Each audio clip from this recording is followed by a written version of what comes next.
오늘 우리가 읽은 이 본문이 조금 평상시보다 길었죠.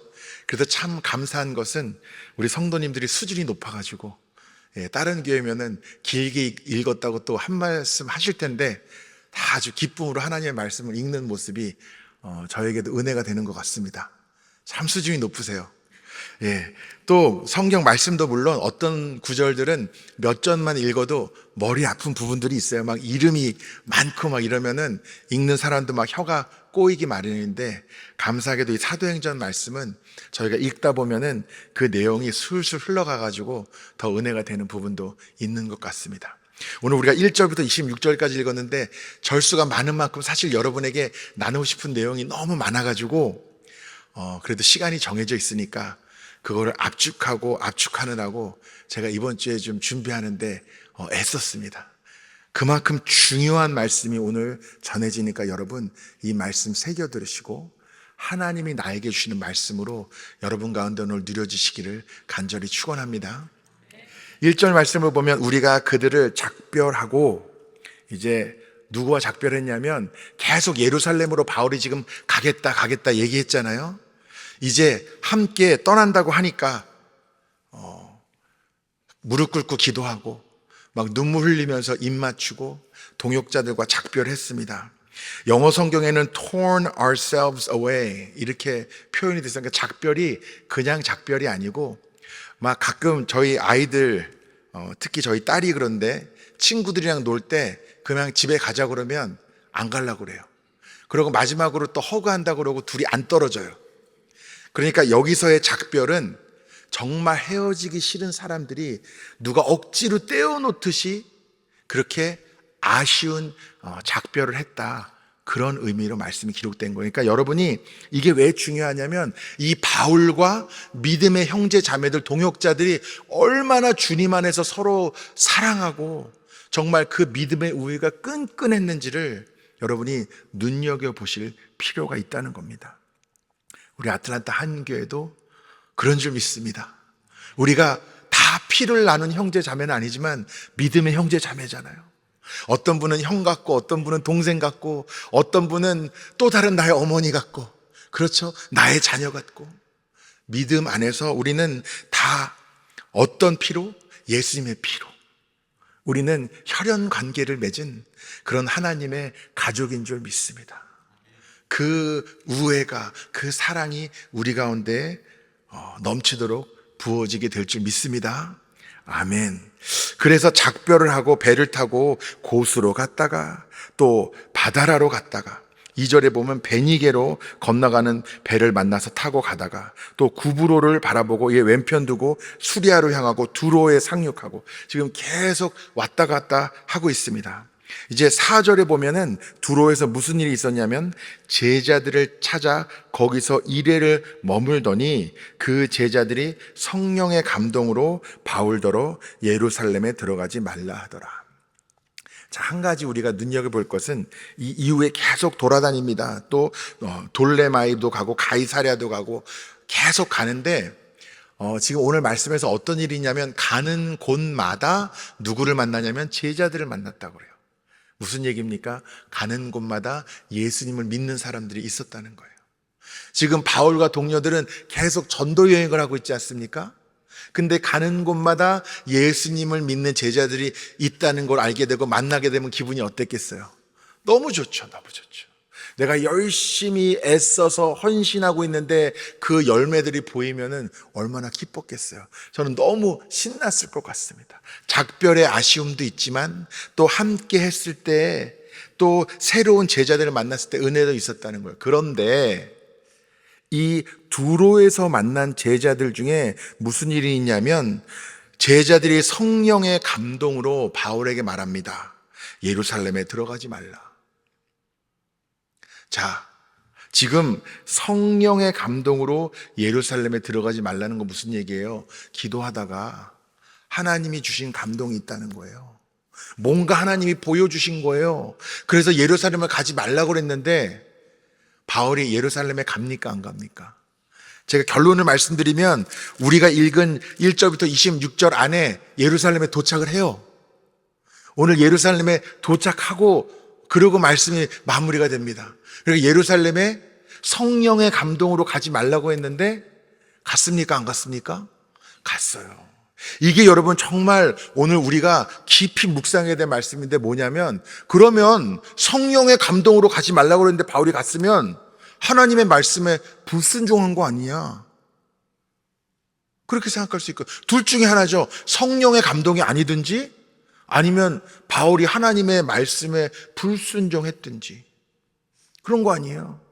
그러니까 이게 사실 굉장히 심각한 말씀이에요. 이거를 우리가 어떻게 이해하느냐가 중요한 말씀이거든요. 여러분, 때로는 말씀을 전하는 자가 마음에 들 수도 있고 안 마음에 들 수도 있어요. 여러분 중에도 저를 너무 좋아하시는 분도 있고 조금 덜 좋아하시는 분들도 있을 수 있어요. 예, 사람은 다 개인 취향이 다른 거니까. 제가 그러니까 목회자도 제가 어릴 때는요, 목사님은 등치 큰 게 최고였어요.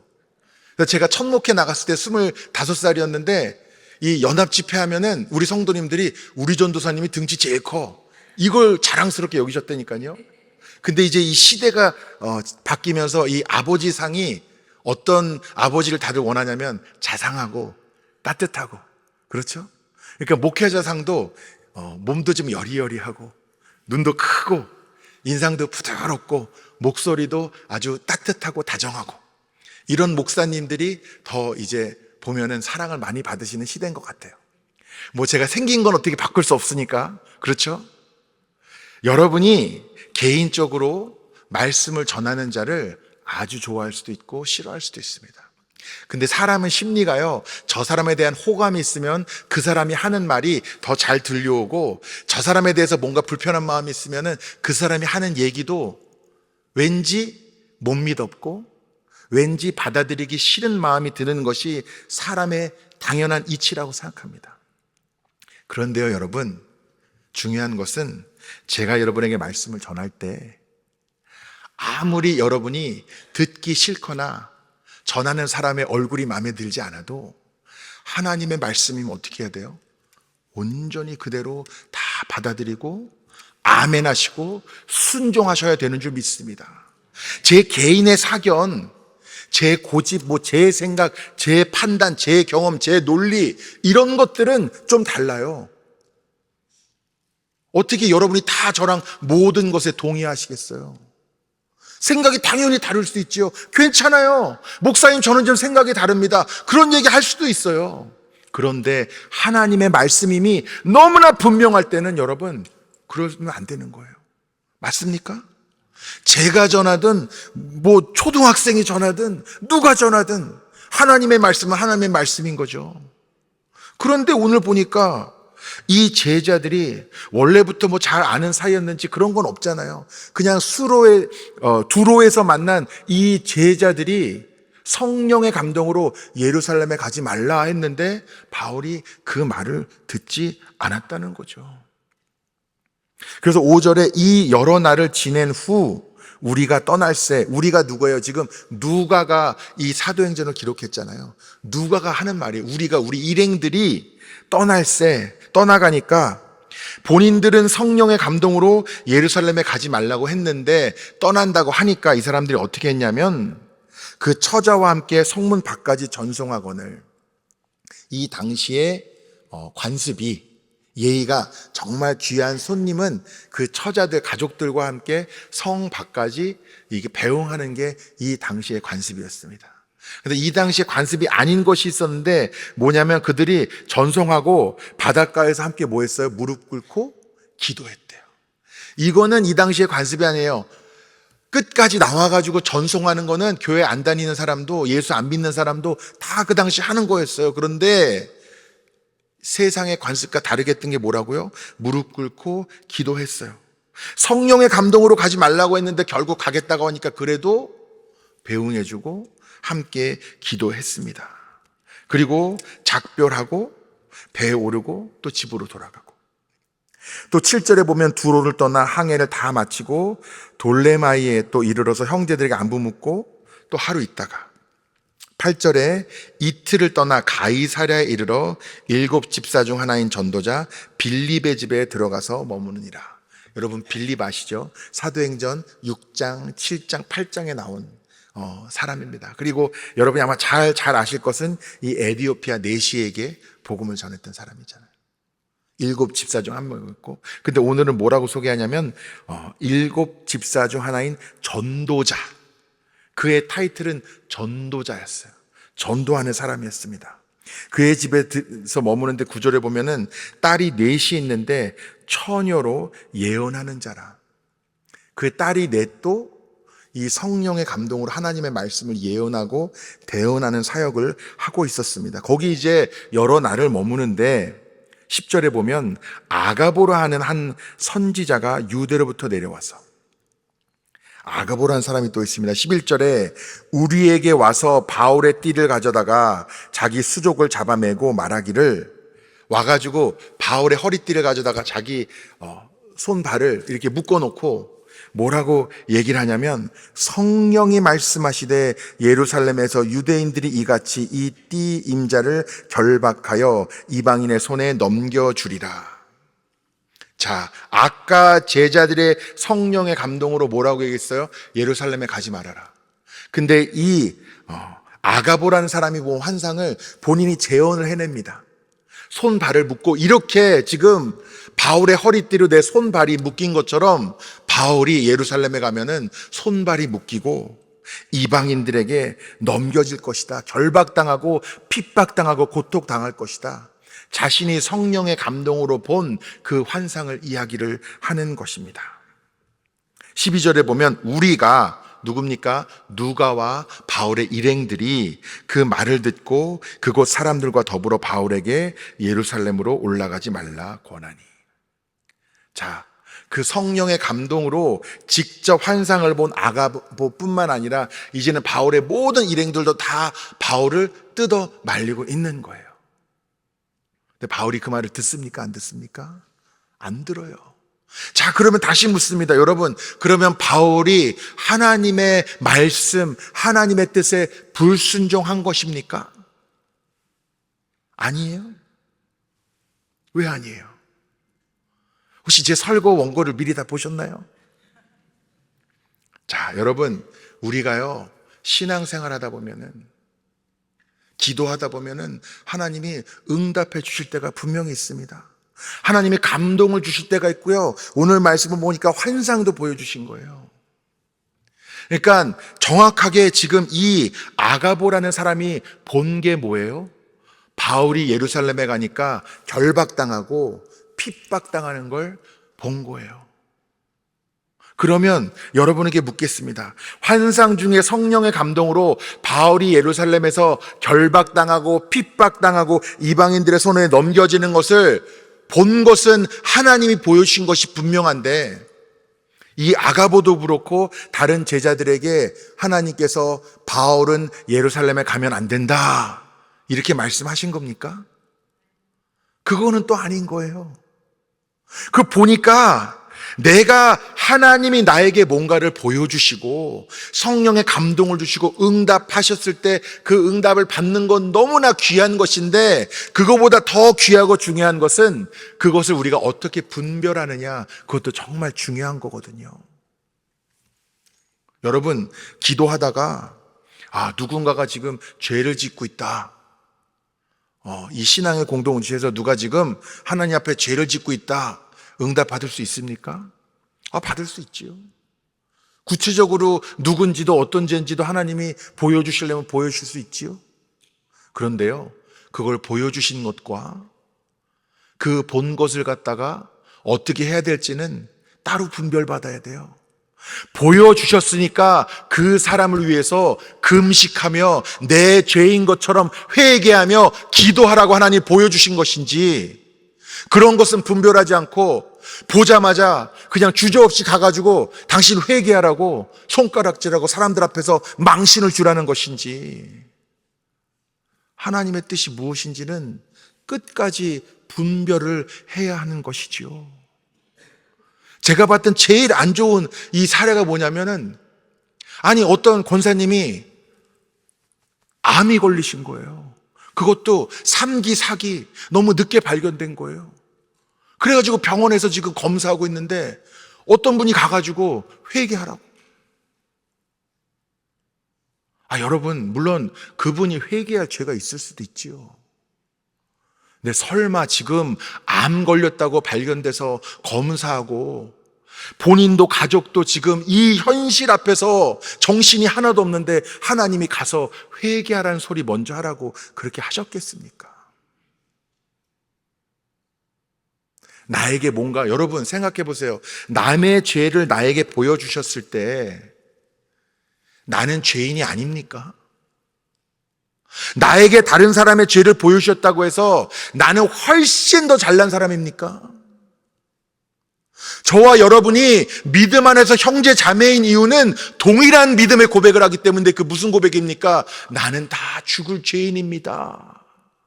주님의 은혜가 아니면 지옥에 떨어질 죄인입니다. 그 고백을 우리가 함께 고백하기 때문에 믿음의 형제 자매잖아요. 근데 다른 사람에게 보여주지 않은 무엇인가를 하나님이 보여주셨다고 해서 어깨에 힘 주면 됩니까? 안 됩니까? 안 되지요. 참으로 감사한 것은 오늘 말씀에서 하나님의 환상을 본 이 제자들도 이 아가보도 그런 사람이 아니었다는 거예요. 그들이 본 것은 분명했습니다. 예루살렘에 들어갔을 때 바울이 겪을 고난. 근데 바울이 뭐라고 대답했습니까? 13절에 바울이 대답하되 여러분 어찌하여 울어 내 마음을 상하게 하느냐? 자신을 위해서 안타까워하며 눈물을 흘리고 뜯어 말리는 자신이 사랑하는 그 형제들을 보니까 바울도 마음이 미어지는 거예요. 그러면서 뭐라고 고백합니까? 나는 주 예수의 이름을 위하여 결박당할 뿐 아니라 예루살렘에서 죽을 것도 각오하였노라. 바울은요, 이 제자들, 이 아가보라는 사람의 성령의 감독과 그 응답을 부인한 것이 아니에요. 여러분, 바울은 뭐 기도 안 합니까? 바울은 뭐 갑자기 즉흥적으로 예루살렘 가는 거예요? 바울에게도 하나님이 끊임없이 보여주셔 네가 이제 환난을 당할 것이다. 하나님이 바울에게도 말씀하셨어요. 바울이 몰라서 가는 게 아닙니다. 지금 함께 기도하면서 성령의 감동으로 응답받은 형제들의 응답을 무시하는 것도 아니고 하나님의 말씀에 불순종하는 것도 아닙니다. 그는 다 인정하고 알고 동의하지만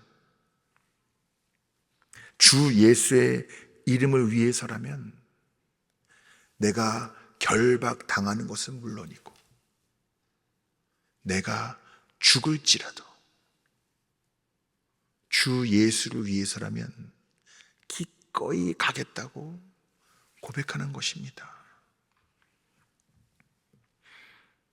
14절에 보니까 그가 권함을 받지 아니하므로 아무리 뜯어 말려도 왜 뜯어 말리겠어요? 다 바울을 사랑하니까. 내가 사랑하는 이 믿음의 형제가 결박당하고 고통당하는 걸 보고 싶지 않으니까 그냥 가지 말라고. 또 하나님이 얼마나 현실적으로 보여주셨겠어요. 그가 당할 고통을. 결국은 받아들이지 않으니까 뭐라고 고백합니까? 주의 뜻대로 이루어지이다. 여러분, 이 말씀을 보면 어떤 분들은 나도 성령의 감동으로 하나님이 뭔가 미래를 보여주셨으면 좋겠다. 이런 거를 사모하는 분들도 계세요. 근데 성령에는 여러 가지 열매가 있는데 잘 아시겠지만 오늘 말씀에서 가장 놀라운 성령의 열매는요, 내가 죽을 수도 있는 길인데 주 예수를 위해서라면 그 길을 가겠다고 고백하는 그 바울의 고백이 가장 놀라운 성령의 열매인 줄 믿습니다. 여러분, 세상 표현 중에 사서 고생한다 이런 표현이 있잖아요. 어떤 사람들은 불필요한 고생을 하는 경우가 있어요. 우리가 믿음 안에서 환난 당하는 것은 그런 것이 아닙니다. 여러분, 이 길이 힘든 줄 아는데 쓸데없이 그 길 가라고 하나님이 말씀하시는 경우는 없습니다. 그런데요, 환난 당하는 걸 좋아하면은 그 사람 문제 있는 거예요. 잘 이해하셔야 됩니다. 환난 자체를 즐기면은 그 사람 믿음이 건강한 게 아니에요. 근데 믿음의 환난은 무엇이냐? 당연히 환난 당하는 건 싫죠. 결박당하고 핍박당하고 고통당하고 죽을지도 모르는데 그 길이 좋아가면 그게 정상입니까? 싫은 게 당연해요. 그런데 믿음, 성령의 감동과 열매는 무엇이냐면 당연히 싫지만 주님을 위해서 가야 한다면 기쁨으로 가는 것. 그게 바로 성령의 은혜이고 열매인 것입니다. 여러분에게도 바울과 같은 고백이 있으십니까? 사실 저도 이제 목회를 하지만 하나님의 일을 하는 거 힘들잖아요. 이 교회도 적당히 다니면 덜 힘들대요. 적당히 다니면 덜 힘든데 어떤 분들이 교회에서 힘드냐면 열심히 하시다 보면 힘든 거예요. 열심히 하다 보면 오해도 받고 열심히 했더니 나선다 그러고 그렇죠? 열심히 했더니 갈등도 일어나고 열심히 했더니 힘들고 그럼 어떤 마음이 들어요? 아유, 그냥 하지 말까?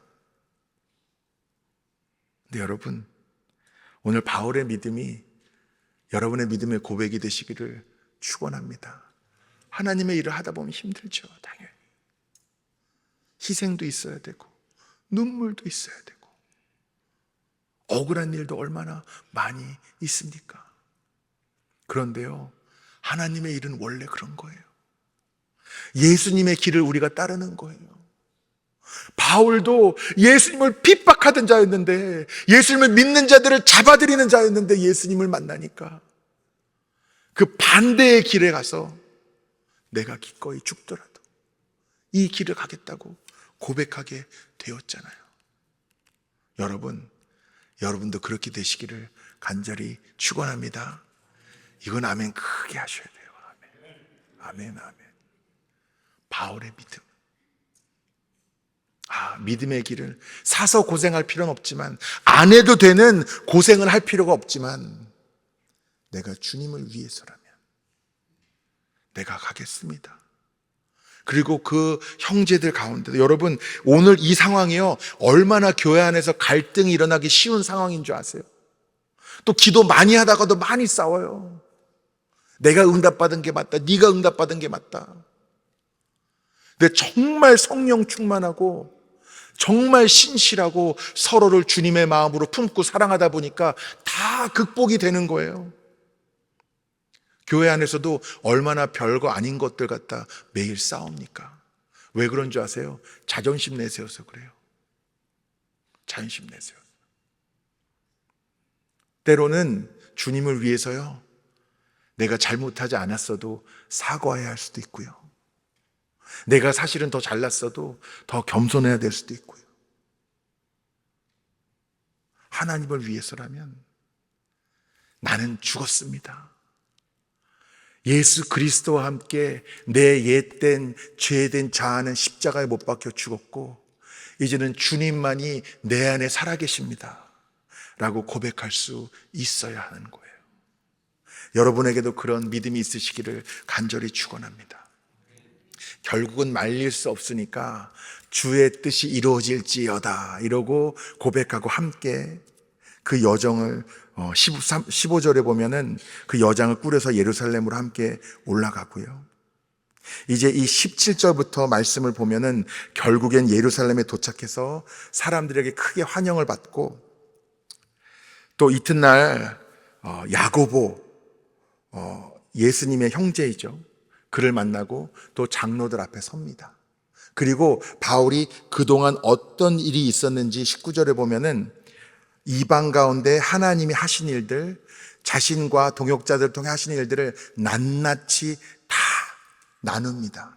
낱낱이 무슨 얘기예요? 대충 요약해서 얘기한 게 아니라 아주 상세하게 다 나눴다는 겁니다. 그리고 그 말을 들은 이 장로들은 20절에 보니까 하나님께 영광을 돌리고 바울더러 이르되, 하나님께 일단 영광을 돌렸죠. 사실 여기서 이 말씀이 매듭이 지어지면 참 좋았을 것 같아요. 제가 만약 쓰는 이야기였으면 여기서 딱 끝내고 설교도 여기서 딱 끝내면 너무 좋을 것 같아요. 근데 오늘 이야기가 거기서 끝나지가 않습니다. 바울더러 이르되, 형제여, 그대도 보는 바에 유대인 중에 믿는 자가 수만 명이 있으니 다 율법의 열성을 가진 자라. 자신은 율법 얘기를 안 했는데 자신이 하는 얘기를 다 듣고 영광을 돌리던 갑자기 유대인들을 얘기하고 율법을 얘기합니다.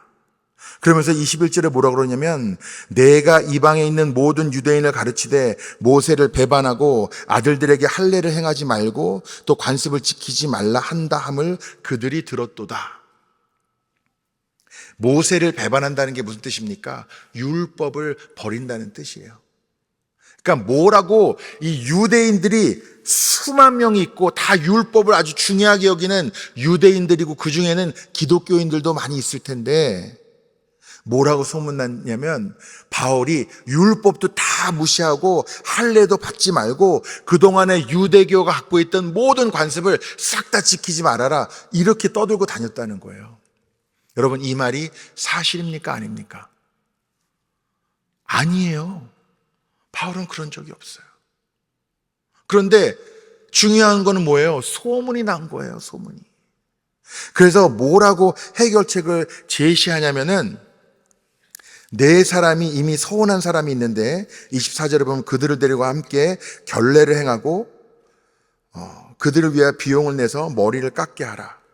결례는 정결 의식을 이야기하는 겁니다. 자세한 내용은 민수기 6장을 보시면은 6장 13절부터 20절 거기에 이제 언급이 되는 내용인데, 이제 머리를 깎고 결례를 행하고 이 사람들과 함께 사람들에게 바울도 율법을 중요하게 여기는 사람이라는 것을 보여주라는 거예요.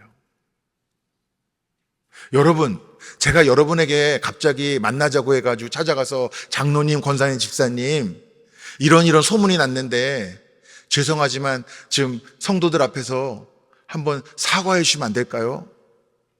실제로 그런 일 하지도 않았는데. 그럼 여러분 뭐라고 그러시겠어요? 목사님, 난 그런 적이 없는데요. 전 그런 말 한 적이 없는데요. 그런 행동한 적이 없는데요. 그렇게 말씀하지 않으시겠어요? 하지도 않은 말이 했다고 소문나고 하지도 않은 행위를 했다고 소문나고, 그런 거 여러분 경험해 보셨어요? 전 많이 해봤어요. 네. 제가 인상이, 어느 분이 어제 연합집회 때 첫인상이 참 좋다는 거예요. 그래서 제가 그런 말 많이 못 들어봤는데 감사하다고 그랬어요. 보통은 제가 원래 덩치가 좋습니다. 저희 집안이 운동 안 해도 어깨가 넓어요. 그냥. 그래서 제가 머리도 짧잖아요. 정장 입고. 그럼 보통 목사님이구나 이렇게 생각하는 게 아니라 빚 받으러 왔구나 이렇게 생각하는 거예요.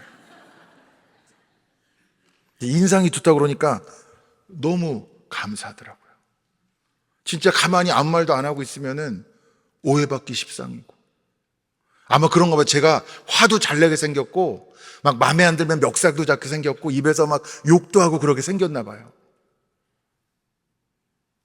많은 오해를 받고 또 하지 않은 일을 했다는 얘기도 많이 들었습니다. 어쩔 때는 상황이 제가 잘 오해를 풀고 설명할 수 있는 상황일 때도 있지만, 여러분, 소문이라는 게 사람이 어떻게 그거를 사람의 힘으로 어떻게 할 수 있는 게 아니더라고요. 그걸 어떻게 해요? 가만히 있거나 죄송하다고 하거나, 어쨌건 죄송한 거죠. 저 때문에 또 교회 또 웅성웅성하고 또 불안하고 두려운 분들도 있고, 또 이제 그런 소문을 들으면은 저한테서 물어보시면 제가 해명을 할 텐데 또 물어보지 못하시고 사실로 그냥 받아들이시는 분들도 있어가지고, 바울은요 모세 율법을 폐하라고 한 적도 없고 관습을 버리라고 한 적도 없고 할례를 하지 말라고 한 적도 없었습니다. 그렇지만 지금 바울은 뭘 각오한 사람이에요? 예수님을 위해서라면 죽을 각오를 한 사람이에요. 여러분, 죽은 사람이 자존심 있습니까? 죽은 사람이 자존심 상해요? 기분 나빠요? 나는 이미 죽을 각오를 하니까 자존심 같은 거 없는 거예요. 지금 이 장로들이 하는 말이 뭐예요? 이미 이 소문이 다 퍼져가지고 사실이든 아니든 간에 그것 때문에 또 혼란이 일어날까봐 걱정하고, 이렇게 하면은 그 혼란이 잠잠해질 것 같다고 하니까 바울은 기꺼이 자신의 자존심을 내려놓고 그 일에 동참하였던 것입니다. 여러분도 그와 같은 믿음이 있으시기를, 그와 같은 신앙의 경성함이 있으시기를 간절히 축원합니다. 하나님을 위해서 우리가 자존심스러울 게 뭐가 있어요? 요즘 이번에 집회를 하다 보니까 제가 인상 깊은 것이 몇 가지 있는데, 그 중에 하나는 뭐냐면, 여러 교단의 우리 교회들이 함께 지금 연합 집회를 하는 거잖아요. 그러니까 순서를 맡으신 목사님들마다 기도하는 스타일이 다 달라요. 아시겠지만 저는 통성 기도하면은 막 주여도 하고 막 박수 치고 막 뜨겁게 기도하는 스타일인데, 어떤 분들은 앞에서 통성 기도할 때 그냥 기도하시라 그러고 마이크에서 입도 떼고 기도하시는 분도 있고, 어떤 분은 조용히 기도하자는 분도 있고 막 그렇더라고요. 근데 연합 행사를 하다 보면은 당연히 그럴 수밖에 없는 거예요. 그리고 그런 거는 전혀 문제가 되는 부분이 아닙니다. 왜냐? 본질적인 부분이 아니기 때문에.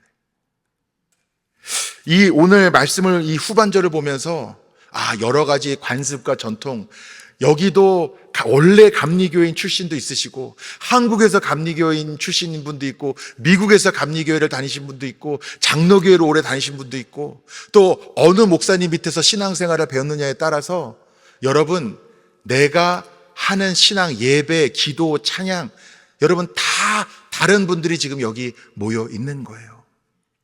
그리고 아주 본질적인 부분이 아니면은 다 괜찮습니다. 근데 언제 문제가 되냐면, 내가 하는 것에 대한 교만한 마음이 들면 그게 문제가 되는 거예요. 나는 이렇게 배웠는데 이렇게 해야지. 이렇게 안 하면 어떤 거예요? 나보다 못한 거예요. 내가 하는 방법 그대로 안 하면 어떤 거예요? 저 사람은 틀린 거예요.